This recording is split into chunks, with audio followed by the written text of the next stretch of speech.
Well, Donald Trump has been shrugging off polls that have him trailing Hillary Clinton. Having a tremendous problem in Utah. Now, Utah is a different place, and I don't know if is anybody here from Utah?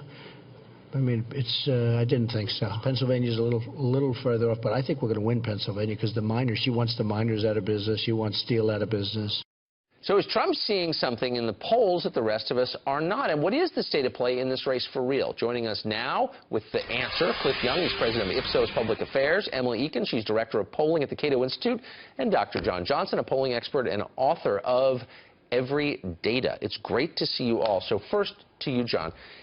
What is the state of play, and what should we be looking at? We're bombarded by polls. What's the poll the average person ought to be looking at to see where the race really is? Well, right now, Hillary Clinton is ahead. The averages are about 8.5 points, depending. If you're a little bit careful about some of the outlier polls that are driving the average, there's been a long narrative about state polls now coming out.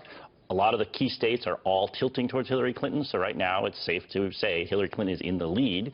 But it is still early, and events could intervene. So here's, Emily, one of the most recent polls. I don't know if it's an outlier or not. It's a Rasmussen poll, and it's a national one, head-to-head. 43 Clinton, 40 Trump. That's within 3 points. I think it's the margin of error. Is that where the race really is? I don't think it is. I think that what you really want to do is average a couple of polls together, look at the entire week worth of polls rather than just one poll. Right. And when you do that, the average is actually around 6 to 7 points with Hillary Clinton in the lead. Also, if you look at the battleground states, Hillary Clinton is leading in almost all of them, and states that shouldn't be in play, like Arizona and Georgia, are. So historically, polls taken in mid to late August, are they predictive of the final result? Well, they're saying something. They're indicative. They're indicative about the relative performance, and obviously Donald Trump had a really bad 2 weeks. Yes. Now, they really firm up after the debates, and, you know, I bet my farm 2 weeks out. That's when they're really robust, but they're saying something today. Okay, so 2 weeks out before the election. Yes. So has there ever been an election in modern history where the polls 2 weeks out didn't predict the outcome? Not that I'm aware. I mean, there's obviously the Truman, Right, all okay. back then. But since then, right, I mean, it's pretty rare after Bush that. score. Right, Bush score was Bush so score. close, right? But other than that, you know, usually by the time you get there on average, yeah, you're pretty close. As we get closer and closer, I agree, we're going to be much more confident in those results. But right now, there's a pretty wide lead. So, Emily, you're hearing people say, well, a lot of the voters in question here haven't voted before. It's hard to predict their behavior.